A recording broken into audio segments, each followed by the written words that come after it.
Alright, here we are at day 2 of this 2023 SEMA show, bringing you more coverage today. I hope you enjoyed my first video. If you didn't watch my first video, check that out. Got a lot of great coverage for you yesterday during the event, and we're going to go ahead and continue here today. So I also appreciate all those that commented on my first video. Really take that feedback to heart. And of course, for those of you that are looking for specific vehicles that commented in the first video, I am going to try and find those today. We already found the Industry Garage 280Z project that's in contention for the Battle of the Builders. So let's go and see what else we can find today here at the 2023 SEMA show.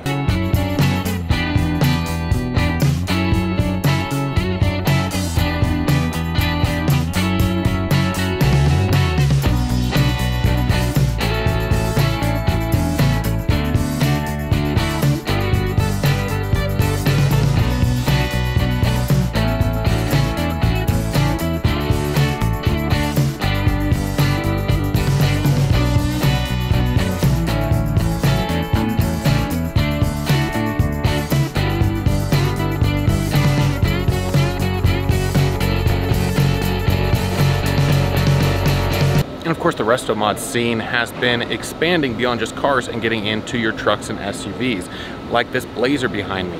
And what I really like about this one is they do have one of those low car LS type engines in there, make it look like a period correct small block Chevy, but you have the modern convenience and reliability of the LS. And of course, they've gone through and upgraded the suspension, the interior especially, and it just looks really clean. And again, I'm not a big fan of greens, but this shade on this car, or this truck rather, it works really, really well.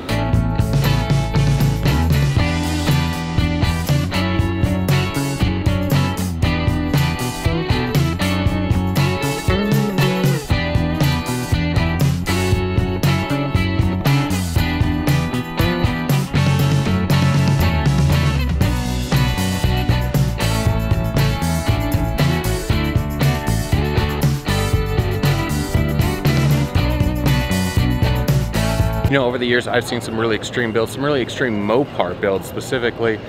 This 70 CUDA is definitely a contender for one of the most extreme Mopar builds I've ever seen. And there's so many changes on this car. I don't think there's a single part that hasn't been touched or replaced. And one of the most extreme changes I've seen on this compared to your traditional Mopar custom builds is definitely on the interior, with the complete replace of everything in the interior, seats, door panels, the entire dash center console. It is just on a completely different level.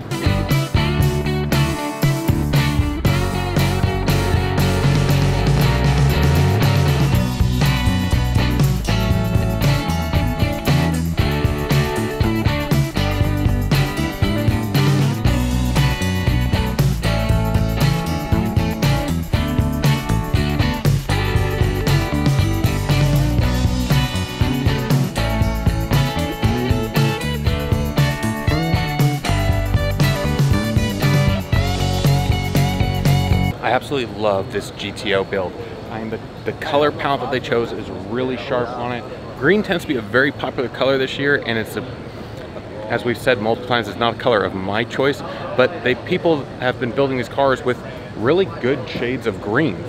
And the combination with this green and this red just look really good on this car, and all the subtle touches with all the recesses on the bumpers and the bigger wheels that look like the old factory wheels just really bring this build together.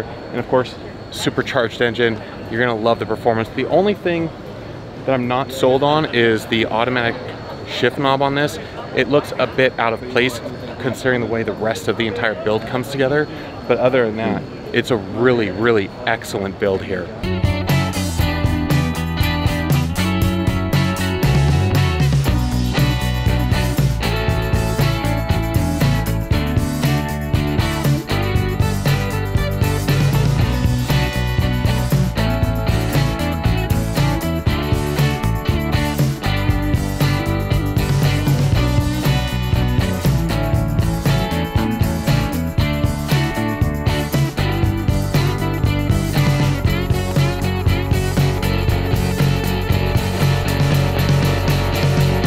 right, another vehicle that you guys asked about was the Gas Monkey pickup truck, which of course we found right here. Now later we're gonna go find their Testa they got in the back.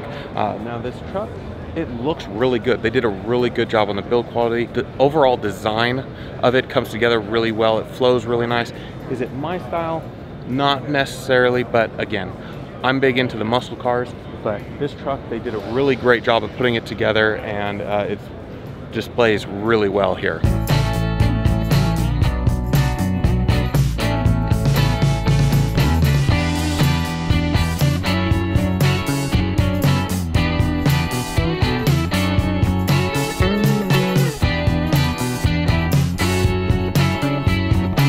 All right, we found Tavarish's flooded P1, and I have to say, he's come a long way with this car. And that was an amazing undertaking, and I was shocked when he said he was taking over the project, but I've absolutely loved the video series to date. And to see how far it's come in such a short period of time is really remarkable and a testament to the work that he does. Now, of course, there is still a ton of work to go, and you're still seeing some corrosion on some of the components and stuff, but overall, it's looking really sharp. I'm really impressed with what he's done so far, and I can't wait to see how the series progresses. I have to admit, I am a couple of videos behind, but I've been on business travel a lot lately and getting ready for this event, but I'll get caught up and really look forward to seeing how this comes together.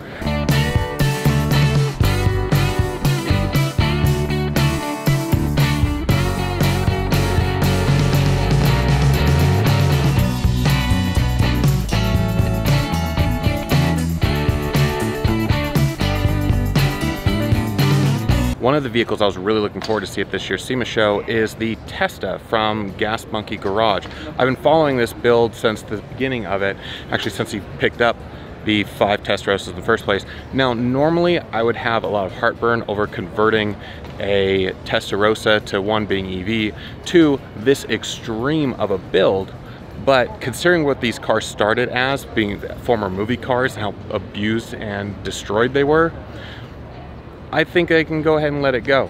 But the work they did was really top notch on this car. It looks really sharp. And in addition to doing all the custom body work and making an EV conversion, they also went ahead and made it a center drive conversion as well. And so it's really cool to see in person. I'm still not sure how I feel about the whole EV movement in the first place. I think there are a lot of issues with it, which we will cover in another video series altogether. But having something like this come together and having on display at SEMA is pretty cool.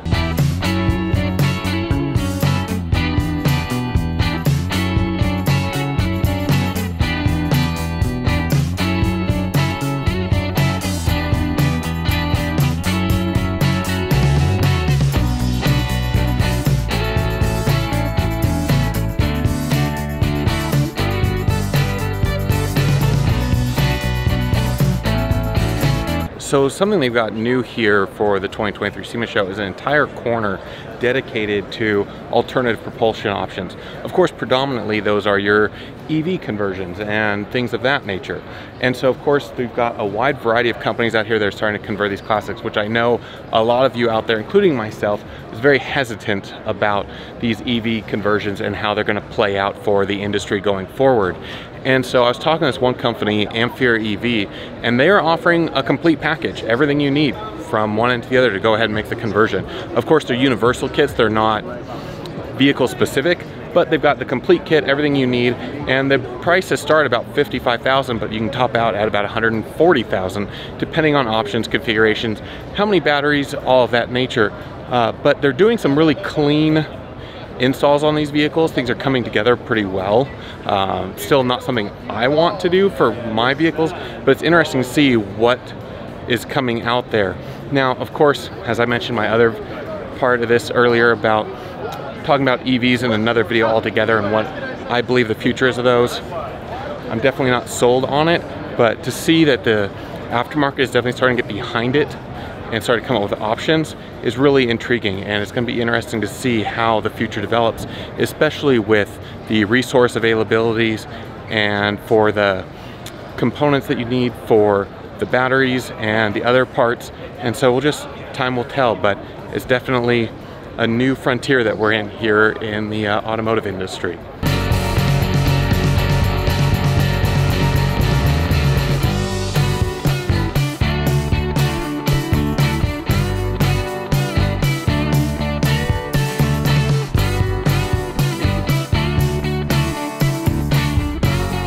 The Toyo Tunnel never disappoints at the SEMA show. They get a very eclectic array of cars from mild to wild, and this year my favorite has to be this interpretation, what they're calling the 612 Testarossa. And it looks like what they've done is they've taken a Ferrari 612 and have made it look like a very insane variant of an old 250 Testarossa.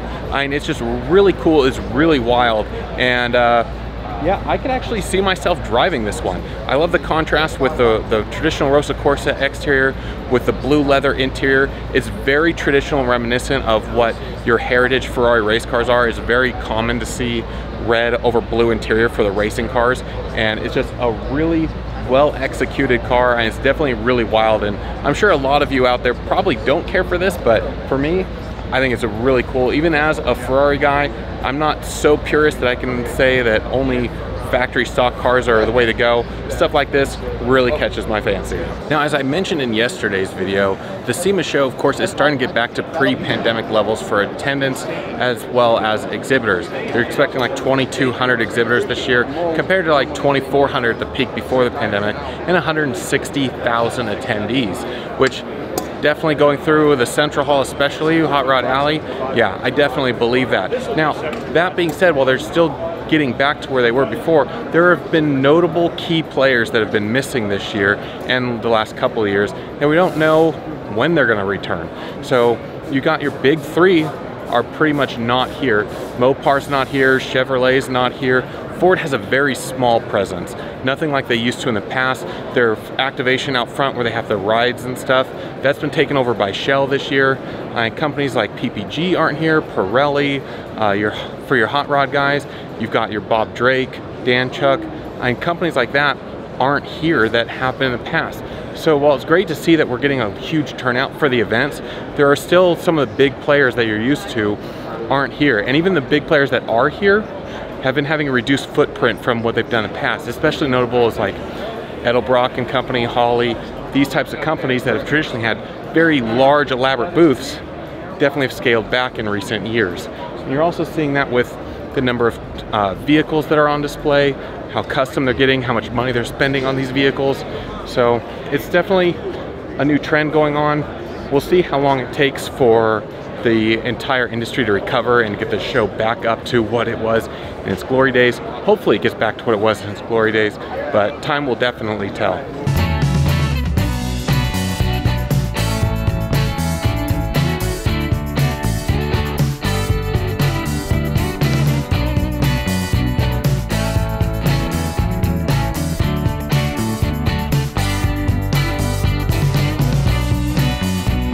One thing that I really like to look at the SEMA show that I don't normally check out at events because they usually don't have lowriders of this caliber at the events that I go to, but seeing them here, the attention to detail that they do on their artwork, for all the airbrush work, the engraving, is just really remarkable from an art standpoint. Of course, me, I'm not a big lowrider guy, and probably wouldn't own one other than as an art piece, but being able to see how they do this process and make these cars look as incredible as they do is just absolutely incredible, and I love seeing it here at the SEMA show.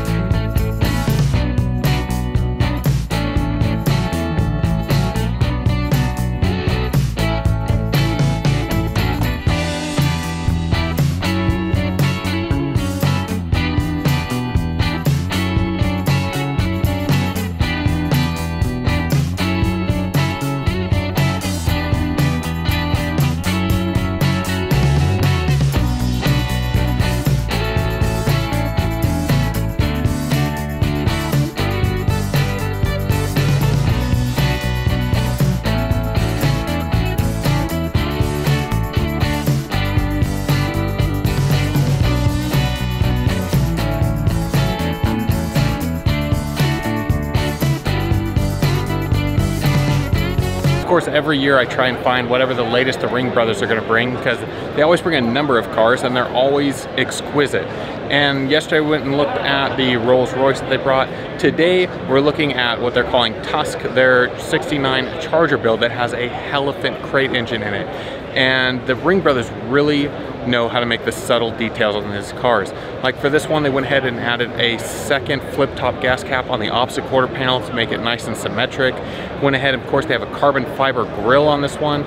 Changed the tail lights, recessed them, make things a lot smoother, made some adjustments on the rear window, and there's a lot of subtle touches on this car, and there's definitely some really extravagant changes as well, you know, the oversized wheels, the fender vents, the hood, but overall they do a nice clean execution on all of their cars, and it's one of the reasons I really love the work that they do.